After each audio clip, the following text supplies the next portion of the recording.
Welcome back to the LCS Countdown. About 15 minutes away from Champ Select. And with 8.3 came some changes to the jungle and popular mid laners, but introduced the Swain rework as well. So we're calling upon Ezreal to give his thoughts on the pick. And I want to make clear, now we didn't just grab any old analyst for this segment, but a bona fide 100% verified Swain main from 2016 to break down the rework. There you see it. Yeah, best Swain in NA, Ezreal. Wasn't that hard to be the best at a champion in 2016. I don't know what the big deal is. 2016 was the year to do it, I guess. But hey, Ezreal, you got all that Swain info swirling around in that big brain of yours. I want you to break it down for me. How do we make this champ work after the rework? Well, before we get into that, we should take a little look at the kit so we can talk about how the new kit does actually come together. It's mostly about, for your damage, spamming out your Qs. It's kind of this little AoE zap ability. The W there is going to harvest the soul fragments, which increases the power of your ultimate. And the E is such a key ability here. That root is really what sets everything up, and that is kind of the make or break part of the kit. It's pretty important to be able to hit that to actually pull off the combo, which we can take a look at here. And so much of it all is revolving around, can you hit the E or not? Because the W is such a long delay that if you cannot hit this E, you will not land your W, you will not be able to pull off the full combo. And when you start playing against better and better players who understand how to properly dodge out against this, as you see the Jax moving forward towards the Swain, the E is going to actually catch on those ranged minions. And when you miss the E, you cannot hit the W, which means you don't have access to your passive as well. The passive allows you to pull people in, also harvesting more soul fragments, which makes your ultimate that much more powerful. So that's where you really start to struggle when you start playing against better and better players. And there are kind of some stopgaps for that, some ways that really kind of help with that, and that's playing with people who have heavy CC. So if you are not able to hit the E, but you're playing with someone like a Sejuani, well, they can activate your passive for you. They can set you up to be able to hit your claw and hit your W and actually pull off the full combo. But the problem is you're not always going to have that. And when I'm looking at the highest levels where these players are going to be able to consistently dodge out, are going to understand how the champion works and be able to avoid that claw consistently, you're left with essentially one ability. If the E misses, you can't hit your W, you have your Q, and that's about it. And Skara, Shifter, both having their own struggles. I think a lot of pros are having struggles with this champion, making it work at that high level, and that's why I just don't really see it coming into the LCS until it maybe gets some more buffs. Back to you guys at the desk. All right, so probably not for competitive play, Bummer. but a few thoughts on how or why Swain could work or should work. Skara, Shifter, having a little difficulty. I mean, those guys, there's a reason they're not in the LCS right? anymore, They've fallen off a little bit. Skara, you're not welcome back on the desk anymore if you can't win with Swain. I've been getting crushed by Swains in solo queue recently. Yeah, so there you go. I wonder why. And I'm basically a pro. So, all right, along with the integration of Swain, we saw nerfs to some staple picks in the NALCS. And I know, Mark, that you're supercharged on one of those changes. Yes, Ryze does not have this BS combination anymore. That should be a dead Ryze. And from now on, 8.3, that will be. Once again here, actually not quite as much because the Zhonya's probably would have been just died. Yeah, well, he's got a body blocking Sejuani. Probably fine there, but either way, the split push Ryze, who gets caught by 5 people and presses 2 buttons and gets out free, is gone. Thank God. It's the only champion in the game that really has that level of escapability from terrible situations. Plenty of champs can like ult out of stuff, but you can usually interrupt them. There is no way to stop a Ryze unless you full combo 100 to 0 while he's CC'd. And the fact that that's out is really good for the game. Won't be seeing that anymore. We also saw some nerfs to the jungle, Jat. Let's talk about those. Yeah, so the two main junglers from last patch, Sejuani and Jarvan, both received nerfs. Sejuani with the cooldown on the Q and Jarvan with the armor being reduced. So I think Sejuani is nerfed because she doesn't have nearly as much teamfight mobility, but we'll still see her because her damages and clear speed is pretty much untouched.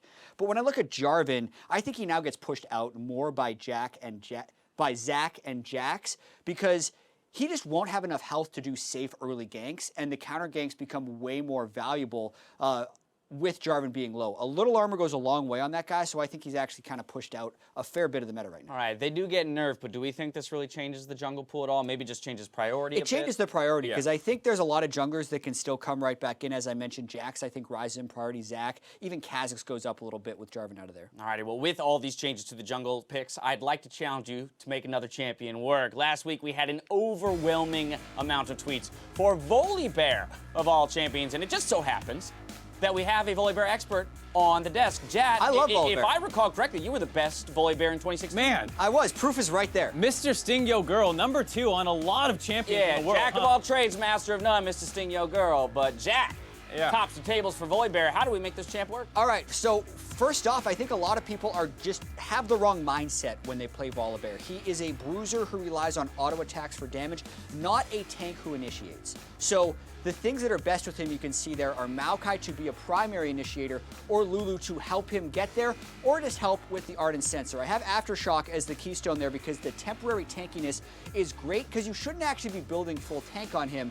And Wit's End, I think, is the best Volibear item you can build. My God, when Wit's End is the crucial part of a build. Here's why. That ultimate he's about to activate right here, boom. At max rank, 165 magic damage on hit. Name me another ability that does 165 magic damage on hit. Used to. Maybe. That's a percentage. It's not 165. Yeah. It doesn't count. So it's really important to be able to get your auto attacks off and fit a Wit's End in the build. So you need to bide your time on the outside of fights, go in for a squishy, pop your ult, and just duel them. He loses so few duels if you're able to go an attack speed build with Wit's End.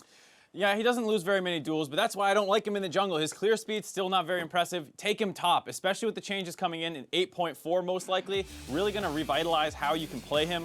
Where's your Wit's End?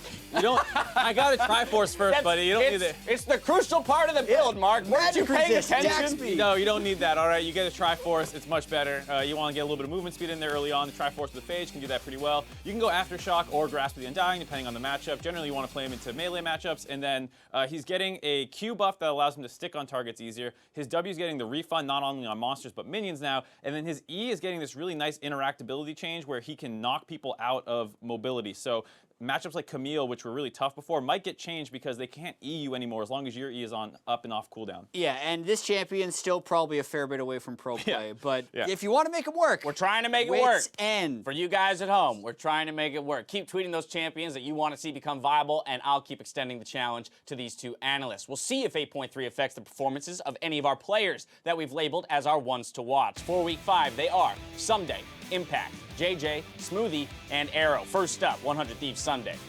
Yep, and he was a guy who has been struggling a little bit to stand out. When you picked him up on this roster, you expected him to be a monster threat, but the team doesn't play around him very much. He has a hard time getting involved, and he's not really dominating people in the 1v1 either, as it feels like he's kind of become an afterthought in the team's playstyle, which is not really what we were expecting out of him. So I would love to see him take a more C9 approach, give him counter picks, put resources up there, don't spend everything. You know, you have Ryu, Afro, and Meteos, who should all want to go up to the top side and help him out. Yeah, Somebody's just had such a small amount of map pressure. It has to get better. Okay, moving right along, we find ourselves with another top laner, this time Team Liquid's Impact. Yeah, and this guy had a rough week last week, not really getting going, and it's a similar trend where you're expecting a lot of pressure for Impact, but when he falls behind, a lot of the Team Liquid team crumbles a little bit, and we're just not used to seeing him in this situation where he is getting killed and dying a fair bit, so another guy who does need to step up this week. Made his debut last week. Next up, we've got JJ from FlyQuest. And he's subbed in against C9 and actually looked pretty good. They almost won that game. He was involved in setting up some dives in the bot lane. All things considered, a pretty good performance given the quality of opponent he was up against. FlyQuest, we're talking about this team that we're looking out for to rise in the standings, make a playoff push, and settling that support debate is going to be a key part of that because it still is between him and Stunt on which they end up going for. Now, you mentioned the fact that he played against Xmithie. That's the next guy we're taking a look at. MVP candidate? I think absolutely, especially if C9 continues to win and if they can come out on top of TSM today. And that's going to be one of the big factors because we mentioned how TSM can get individual advantages on a lot of teams, but it's on Xmithie and the rest of C9 to win the game after your team is either splitting or a little bit ahead in the early game. And Smoothie's been the best at that. All right, lastly, we're taking a look at Optics Arrow. And this is a team that feels like they're close to turning things around, all things considered.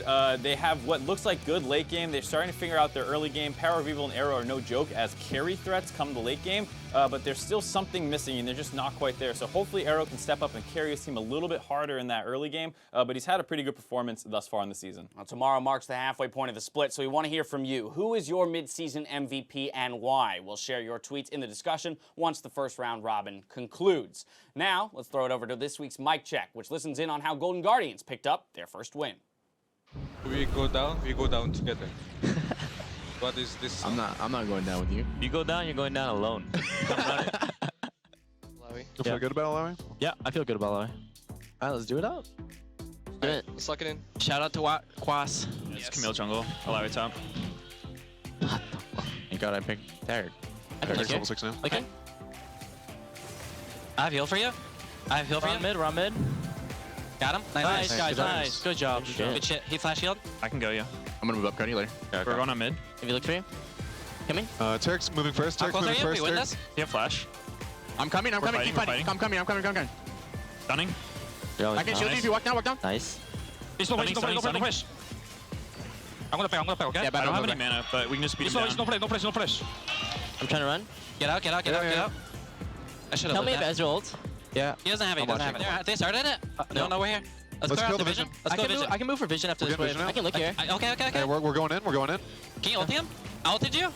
I'm gonna Kill. We got Let's Ezreal. hear. We win. Nice. I got dragon. Okay. Where's Sejuani? I can tank it. It's okay. Yeah. Let me zone solo. Okay. You guys go up. 5k, 3k. So again, we're burning a soul. Finish it. Okay, nice. We can fight. Yeah, Go let's right. Careful. Ezreal's on the left. Sejuani. Okay, we're here. I The flipped you. split. Nice. Hey, calm down. We're good with We this. can go tier 2. Okay, push. Chen, you can go. Chen, move forward. They're all 5 here. I'm looking, guys. I'm looking. Okay. We can take it slow too. They're off. Yo, I shield Chen. Come back. Come back. Come right. Backing off. I got ult. Nice. Ulti. 0. Move forward. A 0. Keep go. I can go forward. A 0. Go left. Hey, we can hit through bot too. Let's go back. Actually, Bear. I'm in their base, guys. I'm in their base. Yeah. We're We're coming. Sam, you're by yourself. I think Sam you can can end just it. I'm trying to end. Okay, we win. Let's go. Yeah, come in. End the game. Kill them. Kill these guys. Let's fucking go, baby! Let's fucking go! Finally won Oh, again. shit, guys. They will do it and get themselves on the board. The smile on High's face says it all, Kobe. Just under 3 End minutes. the game, kill him. Some mismatched excitement levels. Yeah, a little different. They got the W. They Yeah. got the W. That's all that matters. Just 3 minutes to go until Champions Select. Let's get your predictions up on the screen here. Any difference? With only one game separating in the season totals. You gotta do a and different you got- prediction every once in a while, man. Yeah. Mark, come on, buddy. What? Why is it on me? You're the one who's You're losing. losing. By 1. I'm not Yeah. gonna go. So, a lot of these predictions are actually pretty agonizing to pick. I think Yeah. Cloud9 versus TSM is super Really close. close. You never know what's going to happen with CLG. Clutch Gaming and FlyQuest. FlyQuest has the worst record, and Golden Guardians looked pretty good last week. So, there's a lot of times where you're thinking about flipping that coin, but we're apparently in full But agreement no, this but week. neither of you No, did. just No, not. neither of you pulled the trigger on flipping Nope. the coin. Taking a look at that first match, let's get some win conditions for both of our teams. Mark, I'm going to hand you CLG. Jack, you're going to get Team Liquid. Yeah, CLG obviously on the back foot has a little bit more work to do here. So the 2 things I want them to do, get those early leads that they've been getting all this time. Tony has great level 1s. Reignover is great at exploiting early jungle advantages just with his perfect pathing and all that stuff. And then Darshan tends to get leads. But after you get that lead, please focus on the bot side a little bit more. We talk about how Team Liquid feels like they struggle when they fall behind, especially around Doublelift. So go down there, take some of that top side pressure that you're generating, and hopefully you can get some big TP plays off on the bot side because their super tunnel vision on top isn't working. How does Team Liquid respond? They have to get Impact ahead somehow, and this isn't normally what you say when you're on a Team Liquid team, but after what happened last week, I think it's huge for their team morale. I think something super interesting as well is they've been first picking Gangplank on blue side almost every time, and then allowing the other team to get that counter pick. They've opted to go red side this game, so they're probably opting out of that GP first pick choice and probably giving Impact counter pick, so it's pretty important that he succeeds. Yeah, I think it's pretty obvious given that Darshan has been fantastic early on in the season in terms of getting those leads, so they want a safer situation up there in the top side because that feels like CLG's main game plan. Alrighty, we close out the first round robin today. Let's toss it out to the casters to get us into game 1. Thank you very much, Dash, and welcome to Game 1. I am Riving Bizen III, flocking to the side of the Swain master himself, Isaac Ezreal Cummings Bentley. Thought it was Rizzlin Bislin. Rizzlin Bislin, birds of a feather flock together, and we're about to get into Champion Select. That's the beauty of the countdown. The game is ready as they head it over to the casters, and the players, as you see, ready and warming up their hands. CLG, pretty big task ahead of them here to pick up a few games as they head here towards the middle of the split. A team that kind of finds themselves at the 5-5 mark in this place quite a bit. Yeah, I mean, they've been struggling, right? And right now they'd be happy to be 5-5 because they're sitting at 3-5 and have not looked very good so far. There was very high expectations for CLG coming into the season. People thought that they would gel very, very quickly. They had strong solo laners, but the bot lane has not really been working out as well as they had hoped. And Reignover has kind of been a mixed bag. I think he's been having some great early games, but struggling to convert that in the mid game. And we're going to have to see what their level really is because this is the last game of the first half. They will have played every team, and if they lose against TL, you're sitting at 3-6, and that is a fairly low-tier team and well below expectations for CLG. Yep. A win here could definitely do a lot to kind of boost their confidence. We'll see how picks and bans goes. Mid lane has seen the Fiora, the Aurelion Soul from huhi, and they've also seen that Aurelion Soul ban. Maybe they're trying to pick a few more out of their opponents. Liquid says we're having none of that. Gangplank Skarner to start things off. And Chronologic Gaming has started their ban phase with the Azir Ornn, which targeted Impact, and the Tristana. Yeah, I think it makes a lot of sense to take that Tristana away from Doublelift. He's so comfortable on it. It's strong in the lane, allows him to have a lot of sieging potential, and it's a late game hyper carry. So it really does give a tremendous amount of flexibility, but this means Zoe will be left up. Likely going to be the Galio to match if it does get locked in. Not expecting it to go to the top lane. So a pretty quick pick there for TL, and kind of looking over to their side. You know, this is a team that a week ago was 5-1. They had their biggest weekend of the year by far last weekend, where they were going up against the two teams that they were tied for first with, and they lost to both those games, right? And that was obviously a very big disappointment for the players, for their fans. And now it's just kind of about bouncing back, right? They have been handed a couple losses from C9 and Echo Fox, but CLG has not shown to be on the level of those teams. They need to kind of pick themselves back up and show a really strong game here today. 24 seconds here in the first, or I should say last, pick of the first phase for Chronologic Gaming. Waiting on 16 seconds, we see the top. They take Gnar away, get something carryable for Darshan. huhi gets one of the picks where he can pretty much put that wow factor into the game, and they'll get Stixxay a safe pick on Ezreal. Yeah, so CLG is going to keep parity in the picks so far. Will Impact actually go to the Camille? This is something I've not seen him play a ton of, but he obviously has the confidence to do it. This is actually something that Darshan has shown quite a lot. When you think back to last week, to their loss actually to Optic, this is a matchup that Darshan picked into Zig. He got heavily snowballed. He got a ton of help from his team, but was never able to actually convert anything off of that. Wasn't really able to punish Zig in that matchup and start taking turrets, start getting solo kills. So we'll see how Impact is going to do in this one. And while it is, you know, kind of favored towards the Camille, it's one that you have to play aggressively, which can backfire very, very quickly if you try to go in and the other jungler is there. And if you play it passively, then the Gnar is going to push you in. The Gnar is going to be the one poking you out and starting to get advantage. So you have to play aggressive. You have to show the confidence here. But we also do need to remember that this can be flexed to jungle. So they may be trying to kind of bait them out a little bit here. And we'll see if CLG kind of gives any inclination on if they think it is jungle or top, because sometimes you'll see in the second round of ban, someone still throw, you know, that top lane ban or still throw a jungle ban, showing that they think it might be flexed. It'll be such an interesting pick for Xmithie as well if it went to the jungle. Kind of a new style for him. Yeah, I mean, people definitely think of Xmithie as more the kind of tank jungler, but at the same time, you know, he was playing a lot of Ezreal jungle during around Worlds. He was a guy who would, you know, at MSI had the famous Kindred play, you know, playing range junglers, playing some of the more aggressive junglers too. So definitely is someone who has that flexibility. And, you know, really, Camille could go top or jungle, Galio could go top or mid. So there's a lot of power in having these flex picks because it makes it so much more difficult to actually ban and prepare for coming into the second phase. So we get the jungle support pinch here from Team Liquid in phase 2, and the same thing from Chronologic Gaming. They feel that Camille is going where they expect towards the top side. So the Alistar comes in for Team Liquid. They get a little more initiation, a little more ability to keep somebody in the same spot, so Pobelter can enter the party in big style. What are they going to have for CLG as Stixxay gets his tried and true hover?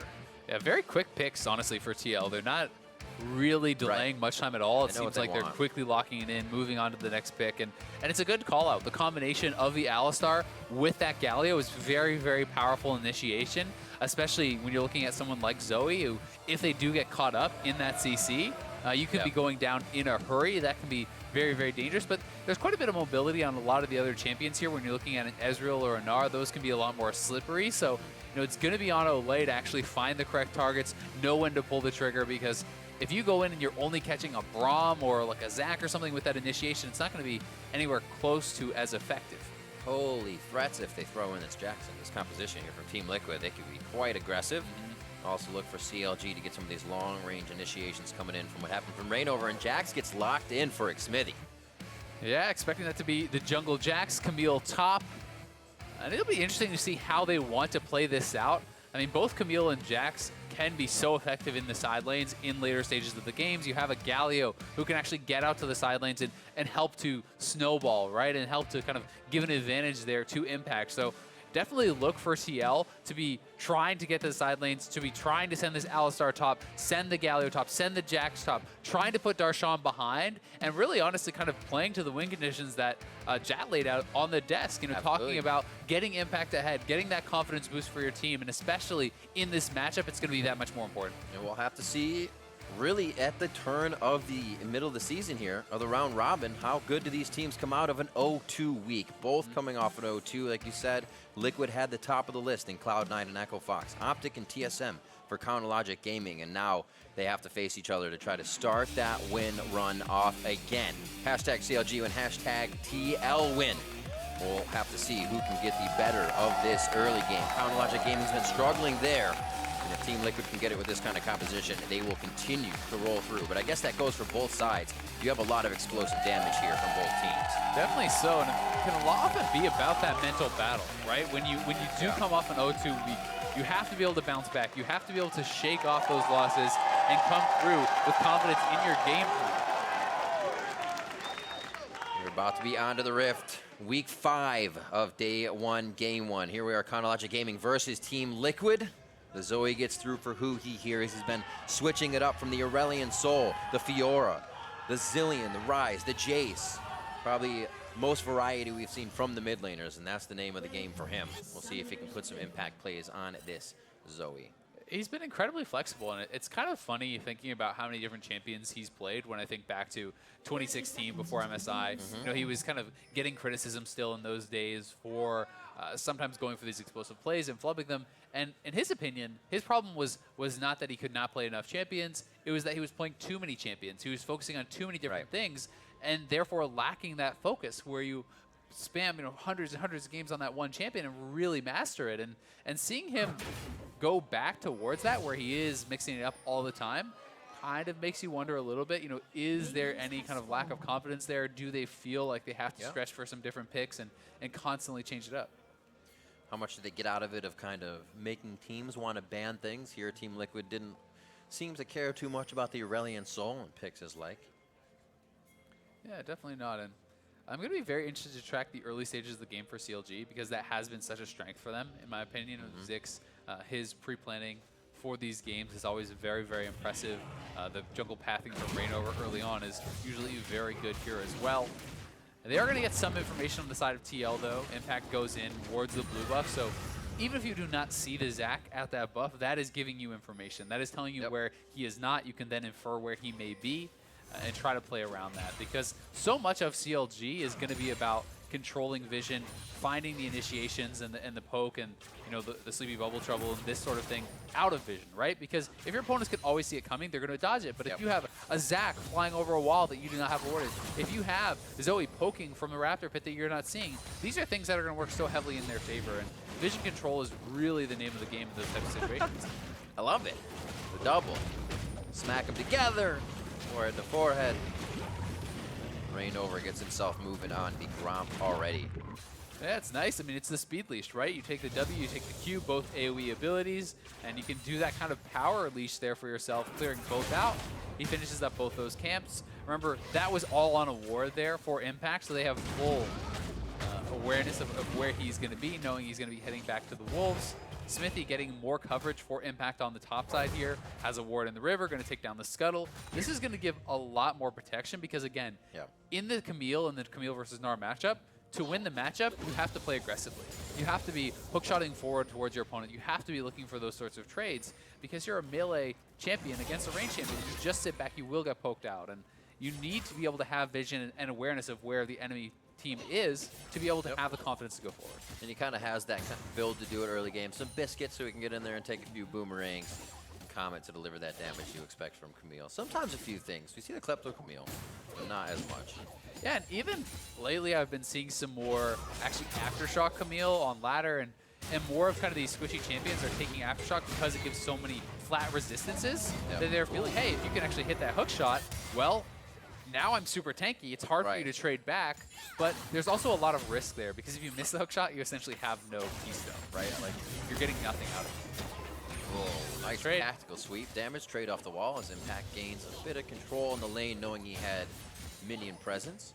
And Darshan should be able to farm this up right under the turret, pruning it nicely before it even gets there. Another ward placed topside for huhi, as he saw where the scuttle went down. And a teleport will be used by Pobelter. She comes back to mid. Unsealed Spellbook, yes, for both of those in mid. Yeah, I'm going to use the early TP. So much of it is just about the lane pressure, is about wave clear.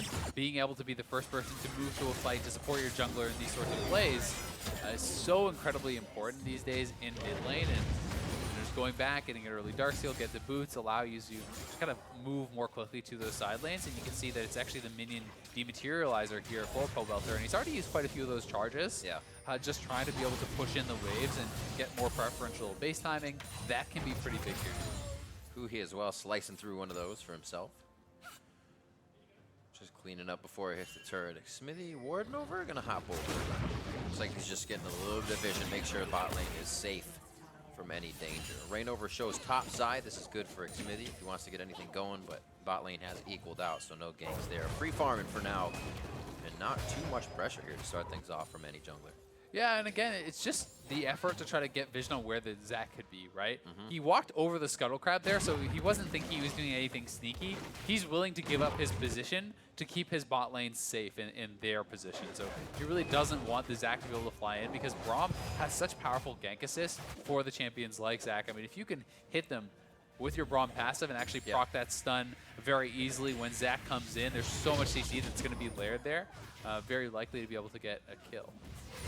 There's a disparity on that top side. 30 seconds until we have our stopwatch coming up. Impact's going to have one. Darshan won't, but same for Doublelift. He won't have one if they decide to go bot against Stixxay and Biofrost. So could see some fast plays coming in, or everybody getting a little more edge, if you will. Good smite down, gets himself a little bit of health. And it looks like Xmithie still wants it. They're going to get the hero's entrance in, but it's a little too late as it was a bit undecided to start things off. Yeah, that looked like a classic case of kind of miscommunication, honestly. Xmithie started running away, then the Galio ultimate started coming in, so that seems like they were on a different page, to be honest. Either way, he still actually steals away that camp and gets a little bit of an advantage, but it does cost the first Galio ultimate, which is, you know, a pretty hefty price to pay because that's almost a 3-minute cooldown. You know, there's not, it's like, he's not sitting at 40% CDR. He's not at, you know, multiple ranks into the ultimate. So that early cooldown is very, very long, and definitely not the kind of thing you want to be having happen in the early stages of a game like this. This lane finally flowing back in favor of Darshan for a wave or two. He hasn't really been able to punish Impact too much. They're playing pretty even, all things considered. A few wards going in to just keep themselves safe on the top side. Impact waiting for those wards, so he'll just keep safe and the back side of the lane. Ocean Drake first. Probably not going to draw too much attention here, but I am trying to pay attention to see if Team Liquid will start to get a few more deeper wards and track where Reignover is going and make sure he can't get too many good elastic slingshots out of the fog. Yeah, definitely so. And that ward over the Dragon Pit is trying to do that. And you can see CLG likewise knows that that is going to be TL game plan.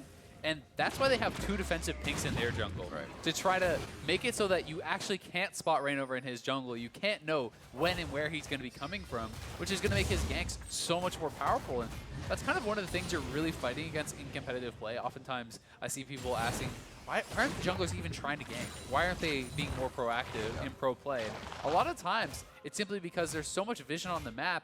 The teams are utilizing their trigger wards so well. It's almost always Tracker's Knife that they're spotted on the camps before they even have a chance to attempt that gank. So at that point, if you've been spotted, if you know there's going to be wards out in that area, it doesn't even make sense to waste the time unless you're trying to set up some sort of a counter gank or some sort of additional play. Already trying to take control of that vision again to say, hey, maybe we take a dragon by ourselves. Xmithie in, Xmithie out, see if he draws any pressure as he draws that one. A little bit of a hover by Olleh as he starts to get himself into river to make sure things are safe. And at level 6, with that passive, you're going to be able to do pretty good work on that dragon, but bot lane is coming up, mid lane is coming over, and they will be able to get this first dragon. And while it is not an Infernal, it is not a mount, which are traditionally the ones that people are kind of more excited to see. The water's fine. An 8-minute Ocean Dragon is very, very good. Like, having that during your laning phase can make mana regen somewhat trivial, allows you to spam out your spells more aggressively. If you're getting poked out, you know, in one of these kind of pokey type matchups, like, you know, a Galio versus a Zoe, for example, well, if you step back and get into combat, you can regen some of that health back up, and it can end up being quite effective. Using that big wave clear from Galio to put all the pressure down the bot side. Liquid pushed as well, so a few things on their plate in the early game, but nobody's kind of stretching themselves thin to get anything done just yet. Yeah, definitely not. You know, both teams obviously having confidence in their later game play and feeling like they're going to be able to execute on their comms better. I'd also say so far, so good for CLG on the top side. You can see how defensively Darshan is building. Rushes tabbies and picks up a couple ruby crystals here.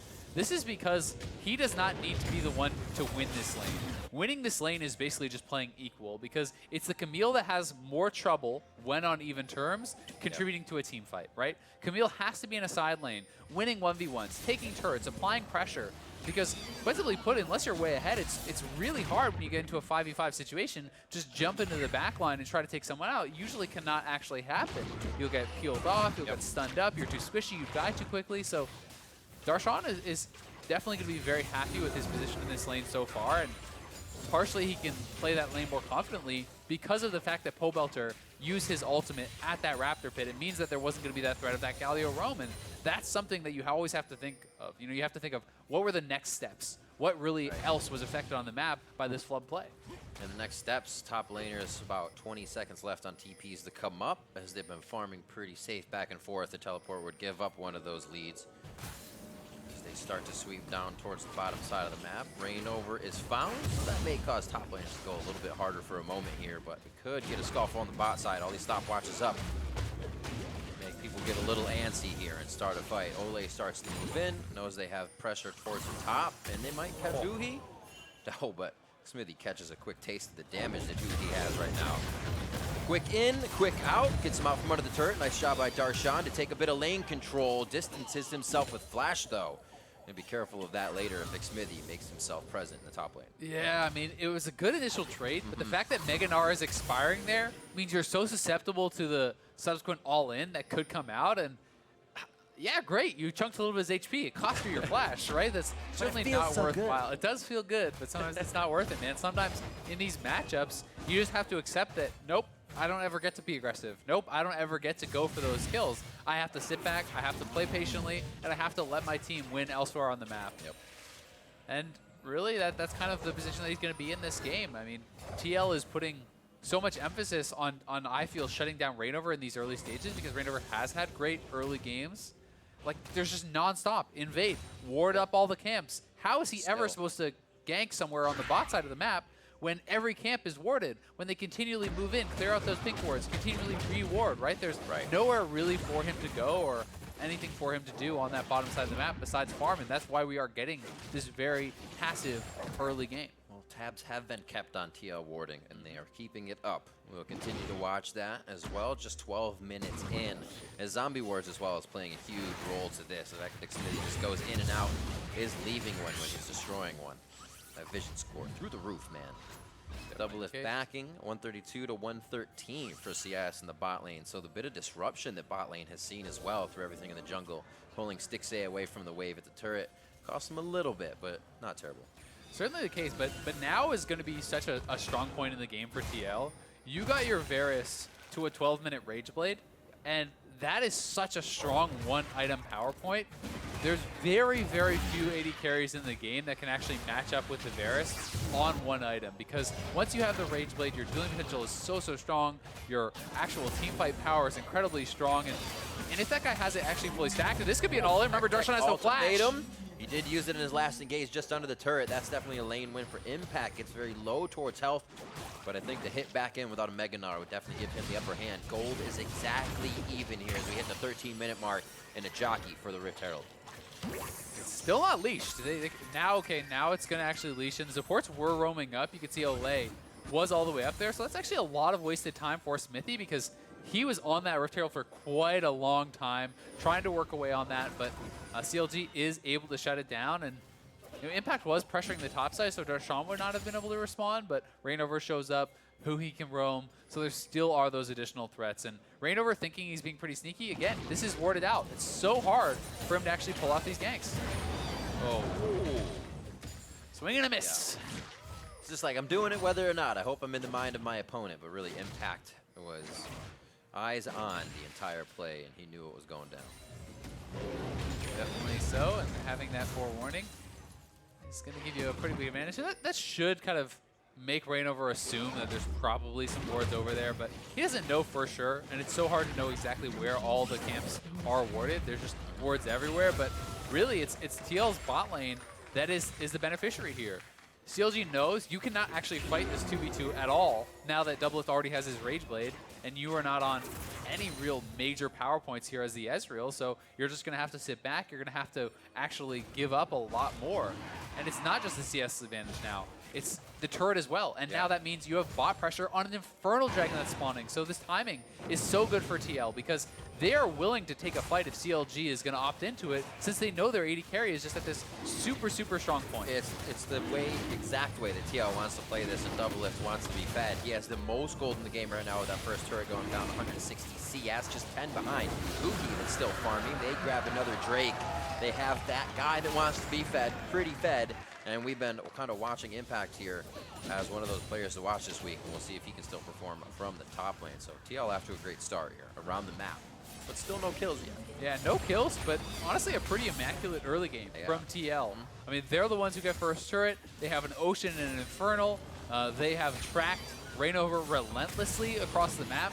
The only real blemish you could say is, oh, well, Camille's not smashing topside, but it's not like he's in a bad situation either. He has his Triforce completed. There's still going to be opportunities for him to gain advantages later on. And they're the ones who I think are going to be much more happy in this situation, especially if they can keep it up. Because, great, you've tracked where the Zac has gone for 15 minutes, but you have to continue that throughout the entire game, right?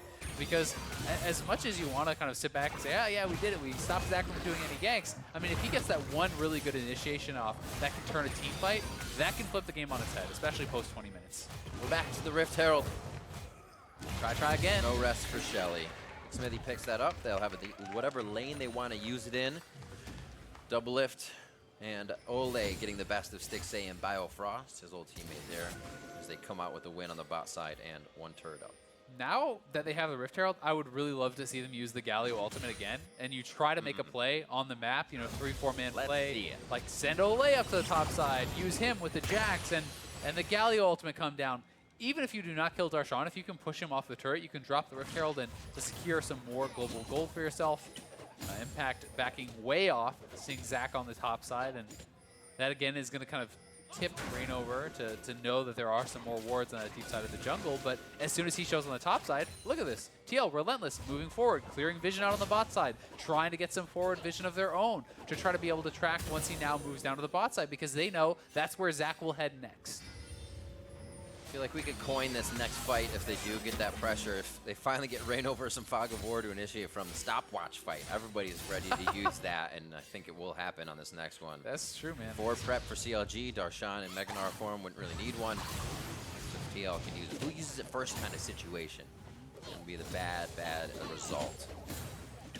Two Drakes on that side for TL, as they're just waiting for the next Ocean. There's definitely a lot of playmaking potential with those early stopwatches, and when people are hitting like their rank 2 ultimates and these sorts of things, all summoners are available. When you do get that fight, it can be extremely explosive, and they've just kind of swapped bot to top, so they're going to continue just trying to extend their advantages this way. They know Doublelift is going to be very, very strong right now. Just continue moving around the map, trying to pressure out those turrets, and Olleh going to have to back off here. Galio is in range. Ooh. Don't think that CLG is going to be able to continue the chase. It's like not my shrine, but I still know how to move inside it. Xmithie, Olleh going back just to tempt danger, knowing they have power in numbers in a certain situation. A slow push for impact so we can get some pressure on the bot side. We'll see how much they can toy with CLG here. Yeah, stopping Darshan's base again. They're really trying to harass him, and we might actually see Varus go back in again. It stops him. This is actually getting pretty detrimental, because this actually means now Darshan will not be to the bottom turret in time for that wave. Right. So this wave that has been stacking this whole time, he's going to lose a lot of that experience. He's going to lose a lot of that gold. And it also allows Impact to actually be the first one to roam upwards and be able to even threaten some of the other lanes. So this is actually giving them quite a bit of map pressure. Now that Darshan's down on the bot side, they could start to play elsewhere and try to force out his TP here. Remember, they still have that Rift Herald, and this is really giving them the tempo advantage. So now they're going to drop it knowing that they have 5-man mid. And Darshan's not there. Perfect wards up through Darshan as well, so he's going to be fought as he makes his way over. Rift Herald hits turret. They want the fight, though. Going right in. They try to get the team. Drowsy Pobelter very low. One last turret. Heated up. It hits Doublelift as he puts himself in front of the shot. And they will be able to grab the turret. Rift Herald goes down, and they scatter CLG once more, but TL have to leave as well as they go low. Yeah, Pobelter definitely low. He's going to have to go back to base, but the rest of them can stay out on the map. And Shelly, with her dying breath, knocks down the second turret there. So more gold in the pockets here of TL. And that was really just created, honestly, off of stopping those bases over and over from Darshan. It gets you the map priority. And while it doesn't always turn into something, TL has been very well timed with their plays, and that is why they are actually able to get something from this. It's like, great, your Varus has a Rage Blade. Well, it doesn't matter if we can't actually set up and organize and create these plays around that, but they get the first turret. They immediately start the Infernal on the spawn of that. So, you know, these sorts of plays that they're doing, it really speaks a lot to how well they're playing around tempo and how well they're playing around their advantages when they do see them. And it becomes ridiculously hard now for these guys to even get the clears out, because what made that possible? More wards, seeing Darshan backing that vision that TL continuously places and has been relentless with. Now, power is a number, they're going to move in, Doublelift to clean up, and the other two are going to move into place deeper wards and encroach into the jungle. Definitely so. And while TL, I do think, has been playing a fantastic game, we have to also kind of rein in expectations as far as, you know, this is not an enormous lead, right? It's just under 2,000 gold. Yeah. Yes, the Dragons are certainly an advantage, but Infernal is more of an advantage later in the game than it is right now. It definitely gets bigger later on, and we'll see if they can find the fight, because CLG, they do need to be somewhat proactive, I think, and they do need to be the ones who kind of do find some of these fights. But if they can, they're not that behind, right? You win one fight, you're maybe in the lead, because if they can win a fight, get a couple turrets, that gold lead is completely gone. And with Baron on the map now, that is always going to be a threat. But TL just doing such a good job with the vision. They're wanting to play this war of attrition. We say it shut down Reignover, but it also shuts down the trouble bubble coming flying through the terrain and trying to start one of these kills that would zero out Doublelift, even probably put Xmithie down to 25% HP. Completely so. And you're also shutting down TP opportunities for Darshan, right? If those deep wards are always getting eliminated, if you're the ones always approaching your opponent's territory, you know you're more safe from that sort of play there too. So there's a lot of options that they are shutting down and kind of limiting from their opponents.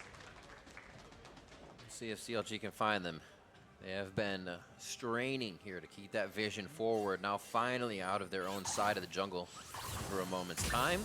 They just had a bit of a push on mid-turret that was staved off nicely by TL, but now CLG has their footing again, and we'll try once more. Maybe top side to Doublelift. A turret would be great at this point. Probably get a few item spikes for them and a nice chunk of gold that they require here. Yeah, Doublelift sitting on over 2,000 gold, so he wants to be pretty careful right now, wants to go back to base and actually complete his items before he risks taking any fight. So he's going to push out the wave, he's going to base, buy his items, and now that he has spent up all his gold, he knows he's again at an advantage over his opponent, and then he will be more confident to actually opt into those more aggressive pushes and take that fight, right? And that is kind of what it is all about.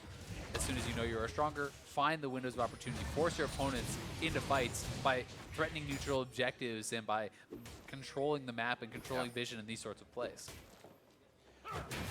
Scary the stress of one of these kind of late game zero kills puts on as well, because it makes it, whoever wins it becomes so incredibly explosive and strong after that fight, because you have so much time on the map to roam around. It's not a 10-second death timer like it'd be early game. It's a long time with a team that has a lot of damage on structures. Yeah, definitely the case. I mean, it's not very often that first blood leaves to Baron, but when you're 22, 23 minutes into the game, if that is an explosive fight and one team wins decisively, not only do you get that massive gold swing, you can go straight to Baron. You can knock down multiple turrets, because as you say, these champions are so much more powered up than you would normally be around that first blood time, and that means that there's going to be more structures falling, more neutral objectives taken when it finally happens, and that can sometimes honestly just make the teams play more passive. It can make them be a little bit more wary because they're looking for that perfect fight, and no one really wants to give it to the other team. You get pushed into those positions where you're not used to calling strats from, or you're trying to find one pick, but nobody wants to make the wrong move. Kind of hard too when you know where each person on the opposing team is, as is the case here for Team Liquid. Slowly moving in and out of the jungle. What Counterlogic Gaming has been doing a great job of taking that vision back here. Reignover protecting the pink wards But the fight continues. That pink ward does not last long. I will say I'm somewhat surprised to see Pobelter using his ultimate so infrequently, but it may simply be a case that they say, hey, it's actually more beneficial to keep it and allow Xmithie and Olleh to aggressively clear vision than it is to expend it on a side lane to try to look for a kill. Because if you do, use that ultimate out on a side lane on impact and try to go for that kill in Darshan, yes, you may be rewarded and you may be able to get that, but what they are guaranteed getting this way is CLG always knows Pobelter will be first to a fight if they fight in the jungle because of that ultimate, right? And that allows them to non-stop move up, place vision, harass their opponents, but as I say it, they're going down to the bottom side of the map. Oh, no first blood. Sweeps him back under the rug. Do not want damage either. Gets himself to safety. Where will they go? All right, are they going to fight here? Because I want to play perfect fight game. All right, what's the perfect fight game, Isaac? What are we looking for? CLG's perfect fight here to get an initiation. I mean, the perfect fight is all 5 members clumped up into a Zach-E elastic slingshot pulled in, right? You're just going there. Okay, okay. But I mean, really, it's about the wombo. It's about the perfect initiation. You're not going to get that, but your main target has to be Doublelift, right? If you can actually hit Doublelift with that Zach-E, get on top of him, pull him into the Braum ultimate, pull him into the Gnar ultimate, these sorts of combos, he will not necessarily be able to have any time to actually get out and survive that, right? He doesn't have the Braum to block that. He does have counter initiation in the Galio wall, but really, that's who you're looking to get more than anyone else. And, barring that, it's trying to kind of disengage back and focus the more squishy members of the front line, right? So if Impact is diving in, you want to disengage the back line, have Biofrost, with his Unbreakable, blocking the damage coming in from Doublelift, while you focus down the Camille in the front line. Woo. So much easier said than done. Of course, there's and I mean, that's looking at it from just one side, right? And of course, TL is trying to stop you from being able to do that. They're trying to, manipulate the fight to their own advantage, and that's why team fighting at the highest level is so hard, and it's honestly why the best teams in the world can be so consistent, because there's so many variables, and they're just doing them better than you every single time. Well, there's no question that all summoners are up, as they have hardly been used this game. Maybe teleports, I think, maybe not even a cleanse. No stopwatch on Zach, though. No stopwatch there you on go. Zach. We did have an active use. Zanya's finished through huhi. No stopwatch now for a Stixxay as well either. A few hits here to an unbreakable Biofrost. Concussive blows. Just telling Xmithie to chill as he gets out safely. They go back and forth.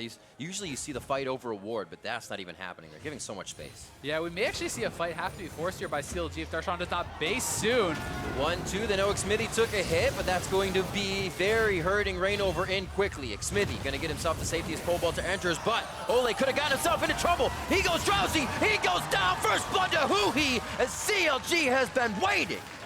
They have been waiting and waiting to find their moment. They got to go to the Baron now because Impact is not roaming up. They need to force Impact's TP. You do that by starting the Baron.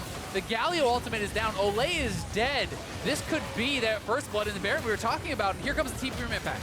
Latest first blood, but who gets this first Baron? That's going to be Xmithie going down. It's not a 50-50. Impact goes right onto huhi and zeroes him out. The damage is alive, but Impact is drowsy, has to wake himself up, shakes it off, and gets back into the fight.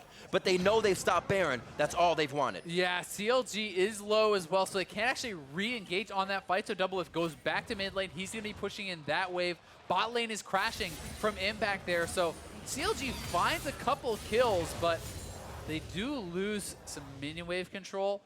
I think the biggest advantage there is that they've actually gotten Impact's TP. You get that out of him. Now he can not just split push blindly down a side lane. He has to be grouping. He has to be cognizant of the fact that they could actually go straight to that Baron again. The separation and kills. Pobelter did not grab one, but he's still huge. He's still Galio, and he's not that super tank Galio. He is, I am going to burst you down in a combo almost by myself, Galio. Still has that damage. He did pick up a kill, however. So 3-2 here. Doublelift scoops up. They fourth Drake of the game as we rewatch this fight. CLG says it's time to go. This is prompted by knowing Impact is going back towards the bottom side of the map. So they force the engage. They're trying to get the TP out. They do not, but they catch out Olleh. He's off to the side, not able to get his flash out. He gets burst down.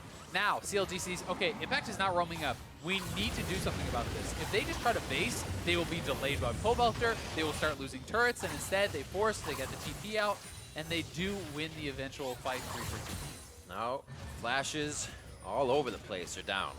Doublelift can play pretty scary with Olleh as theirs are up. Exactly, and that is a key one, right? As I said, what is the ideal initiation target? It's on Doublelift. He has both his summoners and still his QSS available with that Mercurial Scimitar. So that is so important that the key member for TL still has those. And oh my god! Oh, the spoopy damage. That is huge. Oh, he's gonna get run down. Darshan's on him. A few hits. Looking for the hyper next. He's gonna go Hextech Ultimatum. Chain of Corruption. Remember, Doublelift can get into a scary spot here with the flash up. They get the Glacial Fissure down on him, stops him back, but nobody's focusing the bot lane right now. Reignover tries to get in, bounce him around, and now TL can set back up. Doublelift untouched, pushes CLG back in that fight. Yeah, explosive fight there. They did get the flash from Doublelift, though. So important to have gotten that out from the TL AD carry, and they're actually TPing straight to Baron. I think CLG wants to try to rush this. Olleh caught again. Pushed out, but never done. CLG know exactly when they can go back in, looking for Olleh once again. He was the first blood and possibly going down again as they get his ult burned along with another flash. Setting up in the fog of war. This has been something they have been craving all game. And they finally got it. They finally got that fog of war, and it's going to start setting them up some plays. Nice ward hop. TL is trying to take the safe approach, push out the minion waves to try to get control of mid lane and force them to respond. You see Pobelter is still down on the bot side of the map. He is still looking to pressure this. This puts the onus on CLG. They need to start up the Baron. They need to do something to get him to respond, or you're going to bleed out objectives. And right now, there's a lot of split decisions. There's hesitation. Darshan's moving down, but he may be cut off here by impact. And Galio ultimate not up, but they're just going to take the turn for free. Patience is a virtue. He goes on him early. Who's going to get the red buff? That goes actually to Impact. He has the chase power. He has a bit of damage. Wallop misses with the Hextech Ultimatum. Scoops him up against the wall, however. Impact peels himself off the wall. Back into the fight as Hero's entrance comes in just a little late. But huhi does not. Another kill for him. Now they're on to Pobelter. Winter's Bite locks him down. And Olleh, just watching on the side, wants to help the other members of TL. Going to Baron. They have coverage of vision. They can actually two-man this. This will go down very quickly. Doublelift is extremely strong, and Jax is putting out a lot of damage, but CLG is rushing up to the top side. They're trying to get there in time. 1,000 health. It's going to be enough. They got to get out. If they see him, though, Reignover might want to take the fight. They found Olleh in mid as he tries to deter two members in. That's going to be Doublelift. Remember, the flash is down. His heal is up.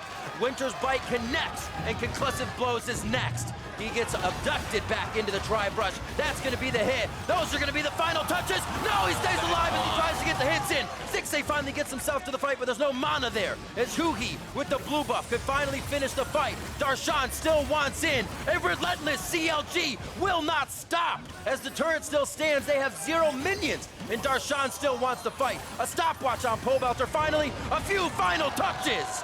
And they seal the deal after a very long fight. Yeah, the Baron goes to TL, but they lose almost all of those Baron buffs. Just Xmithie will have that remaining. CLG is the one coming out ahead in the fight, getting so many more kills, and so much of that came down to the interactions around the CLG red buff. It was actually Darshan who gets the red buff. Pobelter does not have his ultimate up for that fight until the very end. Absolutely insane. Let's see it again. Yeah, and here it is again. After Impact has already been taken down in that initial fight, Olleh getting bursted down by huhi, who is really on point with his picks in this fight. And you can see Reignover holding his ultimate, slowing Doublelift, delaying as long as he can, pulls him right back into that Braum ultimate. Those are the sorts of combos you want to see pulled off. And Pobelter getting in just barely could not actually turn that around and keep Doublelift alive, because if Doublelift lives a couple more seconds, the amount of damage he can put out could have potentially swung that fight. Who has the coverage here? Hasn't really been cleaned up on the top side by CLG. The wards really aren't useful around Baron at this point. They will be replaced as everybody takes a breather, gets himself back on the map to figure out where to go. It's like a zombie army starting in the Baron pit right now. There are 6 zombie wards over there. I don't know. This is great vision scoring. Gold. This is the start of the movie. Look out. We gotta get out of there. Leg ward. Pobelter back to bottom. Teleports are down, but he has Hero's entrance to still get in. His Impact takes the top side. It feels like they say, hey, we want the 1-3-1 as much as we can in safety. Ward's behind Impact. An interesting spot for that last fight, but it doesn't pose any threat for him right now. Well, Xmithie here in the middle. He's the only one with that Baron buff, so wherever he is where they're going to have that advantage working for them. But for now, Impact's pushing out on the top side, trying to get that wave pressure working for them here once again. They're going to be playing pretty hesitantly until Doublelift has his flash again, though. And that is up very, very shortly, so that is a big reason why you're going to see them sitting so far back and trying to play it very patiently. They can't afford to have him get picked off right before that comes off. Everybody trying to get the little bits. Pick him up, throw him around, get a summoner, get an ult. Whatever advantage you can grab. Impact with a great push. Calling respect from Darshan now to the top side of the map. He has a big wave coming in behind him as well. They should pile up nicely. And Xmithie, they're kind of just drawing CLG around now with this Baron, using it well. Able to get something on the top side, but they know they don't have to go any further than that. Yeah, they really are. They're willing to take what they can get and then back off. And that damage onto Xmithie, they're jumping in. Gotta be careful that engage range as well. Not many people can follow that for Reignover. But Xmithie gets out. The team as well just kind of flexing their muscles, saying this is our side of the jungle. Mountain Drake again is next. 5 in the favor of TL would be absolutely crazy because they take this and they force what could be Elder later. Exactly. Even if they don't get this one, 4-1 is an insane advantage for that Elder. For sure. They're going to have so much pressure around this objective. They would love to grab this up, though. Reignover is in position, and some nice poke comes out of huhi will make the teams back off. TL seems pretty intent on just playing this split push style. Yep. I'm going to be very interested to see if there's ever a point where they actually just shift Xmithie to a side lane, because he's actually getting quite strong here. He's close to his Sterix, but he already has the Triforce, and Jackson a side lane, when you're getting to the later stages of the game, can be so strong, and having Galio right with the Varus might actually be more powerful as far as having the additional wave clear and the more defensive abilities to keep Varus safe in that 3-man squad. That's actually a pretty crazy point. You think about it, you know, we have Impact pushing right now, but Jackson going crazy. You know, Pobelter still going crazy. If teleports are up or down, they have such versatility. And here it is. They're actually moving him down to the bot side. So this is really what I want to see. 1-3-1 with your Camille and your Jax. Now move your Galio in the later stages of the game towards Doublelift. Yep. You have Galio, you have Olleh here on the Alistar, and those two members will help add more wave clear, but also, most importantly, keep the Varus safe. And then you have these two people in a side lanes that there's just not two people that can be assigned to match, right? Like, Gnar cannot be in both places at once, and no one else can really, I think, hold those very effectively. Maybe huhi can go down there and try to just wave clear, but then your 3-man squad is going to lose out in a fight in the lane, so I actually really kind of like that strategy and adaptation if they go for it. Wouldn't that be interesting? Gnar was kind of like an Annie, but he called in Gnar. You could send him to a side lane. Yeah. Be like, Daddy Gnar's coming. Coming to bot lane, don't worry about it. I can stay top. I don't need teleport. I'm trying to think about when was the last time we really saw split push jungling in the NALCS? And when I'm sure Xmithie played Nasus. I'm sure there's other examples, like, you know, but the one that's coming to my head is actually, I remember Meteos for Cloud9 playing Nocturne as a full, like, Bloodraiser build. Season. Exactly, right? And that was a couple of years ago. I'm sure there's been other examples since then, but that is the one that's popping in my head, and it's just kind of cool to see Jungle Jax actually doing this split push, because that's like a champion I love playing, but I don't build tank, and I've been playing this for a couple of years now. Right. I always just end up split pushing, right? Because you can just build it into the same sort of style as a top lane Jax, and you can be very greedy in solo queue especially, right? And start taxing lanes. And even in this competitive situation, because the game has gone so long, it's not like Pobelter really needs that much more farm at this stage. Like, a 5-item AP Galio versus 6-item, yes, it'd be nice to get the death cap, but the farm going towards your Jax may simply be more effective.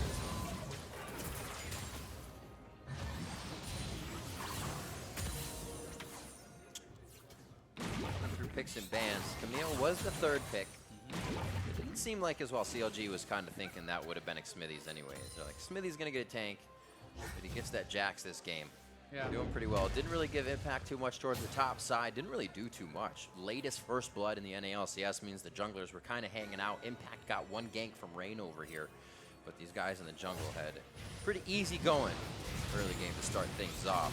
Yeah, certainly so. Much of the game has really just been about tracking, vision, right? And honestly, I was not expecting the Camille to come out of Impact either. He has not played it yet this season, and he is definitely not known for it. I mean, right, they looked at him with the Orin ban. He played Camille twice all last year and 0 times this season. Oh, Darshan under the turret.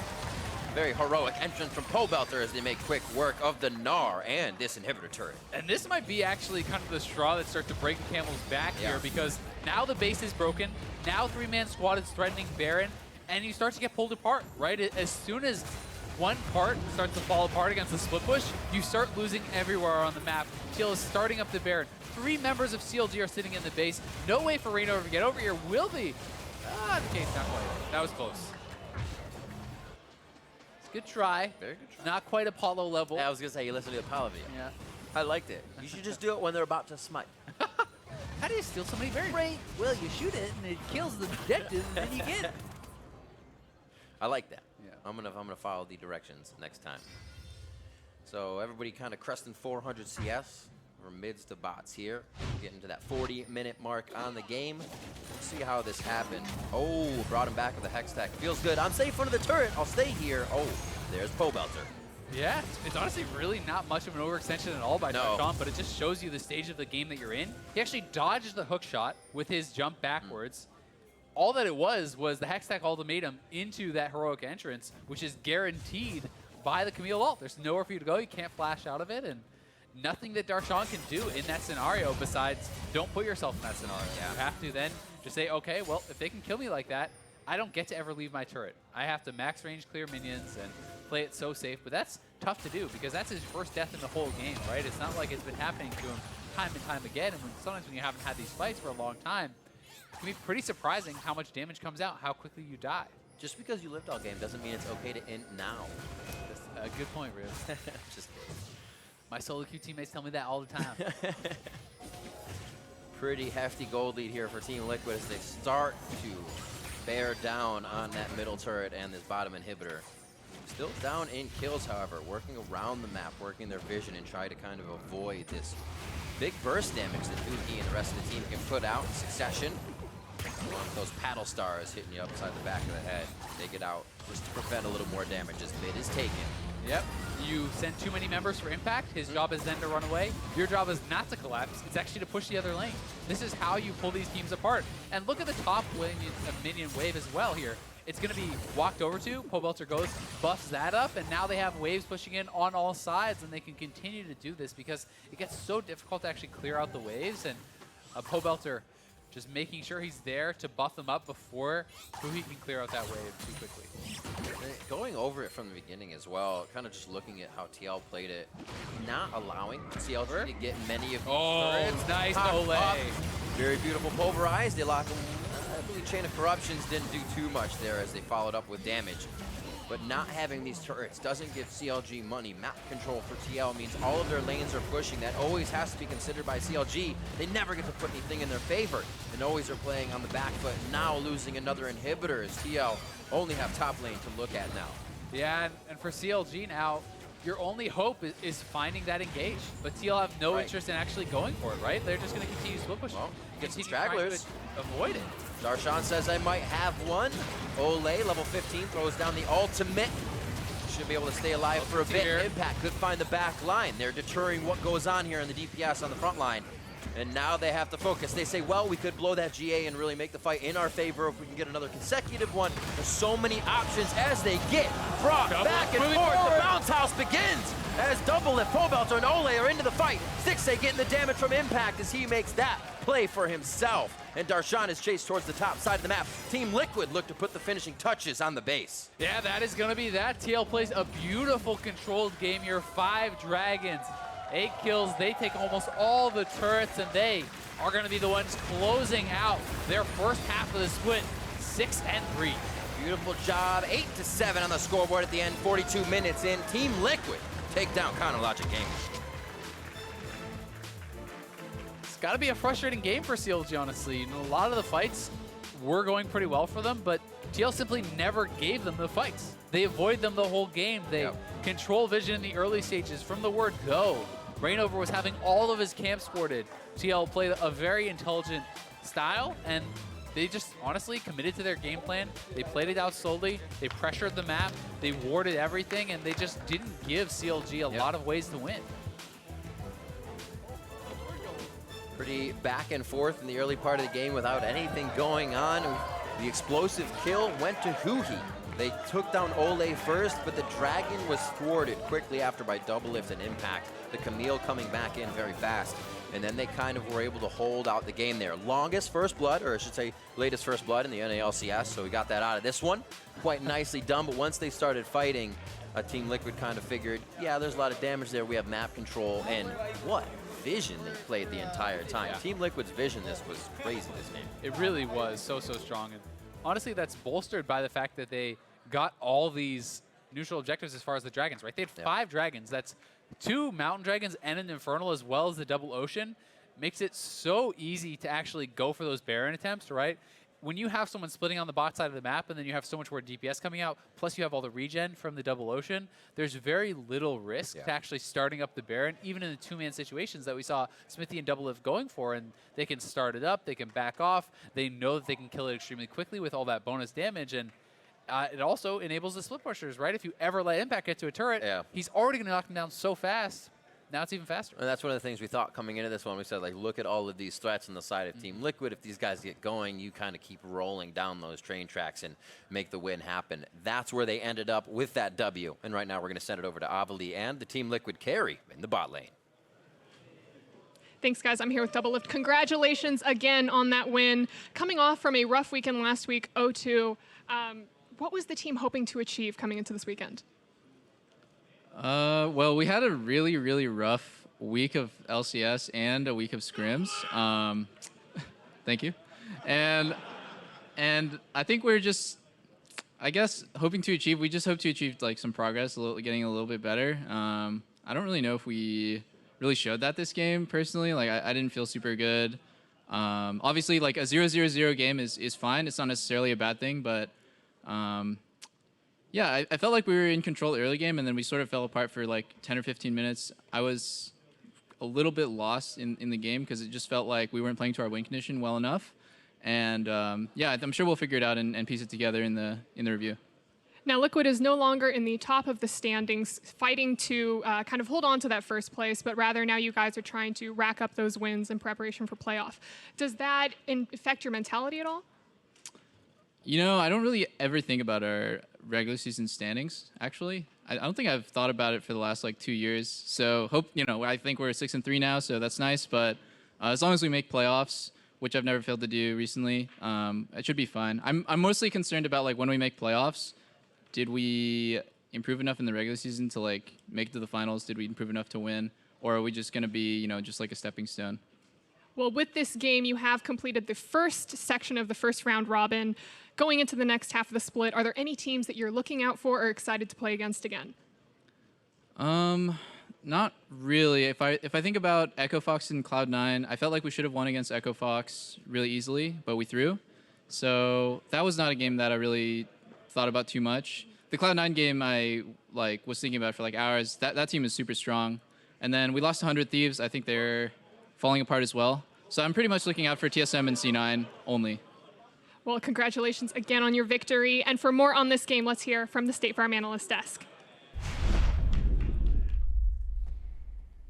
Thank you very much, Olleh. A tough 0-2 week for Team Liquid last week. Doublelift says they were hoping to show some progress today. He's not even sure if they did, and that's where I'll turn to you two. What, if any, progress have they shown you after this game? I don't feel like too much. He said in the interview he felt lost. He wasn't sure if they were playing their win conditions. Don't worry, Jet and I are here to help with that because they absolutely did not play their win conditions. It's convenient because we had prepped an entire segment about how they had the Camille in the top lane with the Galio who needs to cover the Camille, and how they really weren't helping out Impact that much, and that's why the game ended up so slow. Because it's not like CLG was necessarily smashing any of the positions with which to punish Team Liquid for this, but it's not a great look for TL.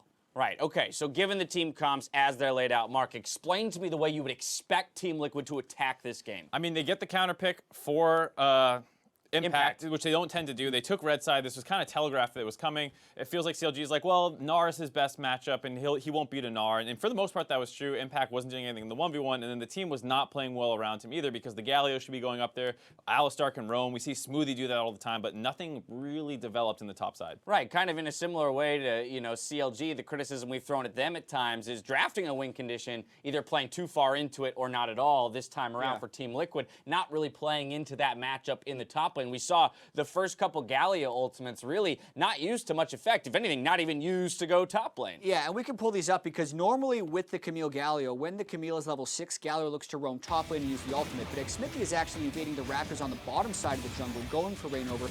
And they have a very late Galio ultimate, either for protection or to go for a kill because they may have expected huhi to dive in. But that's when Camille was level 6. And here, you can see a little bit of it as Impact is kind of getting a little counter aggression. And the reason he gets the flash there is because Galio was roaming up river. So that's a slight bit of the control. But it took a really long time to actually get a positive play up top. And here's another example where they're going for this all-in. Things are starting to break out on the top side, but Xmithie's working on the Rift Herald. Pobelter was not quite on his way up yet, so they're disjointed for when they go for that all-in. Yeah, that Camille ultimate right there, if they're more coordinated, is a kill. Yeah.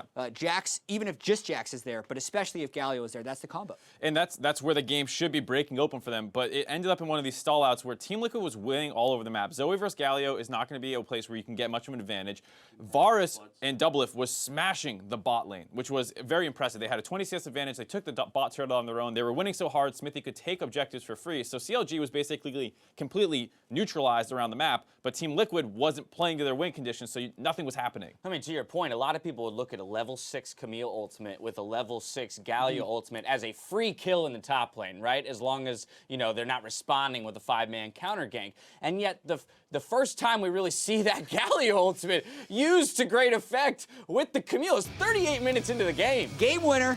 Basically, Darshan moves a little bit out. As they mentioned in the cast, doesn't even connect the hook shot, but Camille has so many items at this point, and the AP Galio has such a tremendous first. He doesn't even get a time to flash within the CC chain, and that's what gave them Baron and really allowed them to push. Yeah, the game ends a couple minutes after the first time they successfully pulled that off. There was one failed attempt in the jungle where they got collapsed on by CLG, but as soon as Team Liquid starts playing that win condition, you see why it's such a powerful combo. What was Xmithie doing in this game? He was trying. You see those 5 drakes? Farming. He's been playing a lot of Monster Hunter World. Yeah. You got the dragons, you know. Wow, 1.6k damage. And it was such a weird game because when you look at Team Liquid as a team, it is the team that plays around Doublelift and bottom side. Right. And even when they drafted a team composition that was attempting to play around Impact, just the raw power of the TL bottom lane gave them the advantage that allowed them to kind of screw up their game plan. Right. Doublelift had a 20 CS advantage with Olleh as well. They killed the first turret. That's what started the swap. That's what gave Xmithie all of the dragon control. It's just how good their dual lane was, even though they weren't playing around it, allowed them to still win this game. And also, to be fair, CLG was avoiding a lot of the mistakes that they had made in previous weeks. They weren't killing themselves in the enemy jungle off risky invades. Darshan was doing a great job surviving that 1v1 pressure. There's a reason it took so long for Team Liquid to really find that opening. It's because Darshan was playing that matchup well. So there's a couple things that CLG was doing to prevent that snowball. So would you say it's a fair statement to say that Team Liquid is still winning a majority of their games based off of their individual skill, more so than their ability to play as a team? I would say they won this one off the individual skill, and that they're good at playing as a team when the strategy revolves around bottom lane. They're trying to diversify. Like, I think that's exactly what they did here when they selected red side. That's the side you take when you're trying to get two powerful solo laners, as they did with Camille and Galio. But clearly, they're just not as good at that. Right. And Mark, we haven't really touched on CLG at all because we just did a deep dive into Team Liquid. So I just wanted to get your thoughts here as they suffer yet another loss. They'll end the first round robin at 3-6. Like I said, I think they slightly got outdrafted this game. They were on the back foot. Their bot lane kind of lost naturally just in the matchup. And so it felt like, how does this team find opportunities to get kills? Like, Zach engages were trying, Zoe was trying, but they didn't find anything. And it just felt like there wasn't too much that they could have done to change how this game went. All right, Team Liquid closing out their first round robin with the win. Now, as we go to break, we'd like to take a moment to extend our condolences to the victims of the Stoneman Douglas High School tragedy. The NALCS is working diligently on how we can best help those affected by this tragedy. But if you want to contribute now, the Broward Foundation, a nonprofit arm of the Broward County School District, are directing donations to the Stoneman Douglas Victim Fund on GoFundMe.com. That is GoFundMe.com/Stoneman Douglas Victim Fund. We'll share how we're supporting efforts in weeks to come.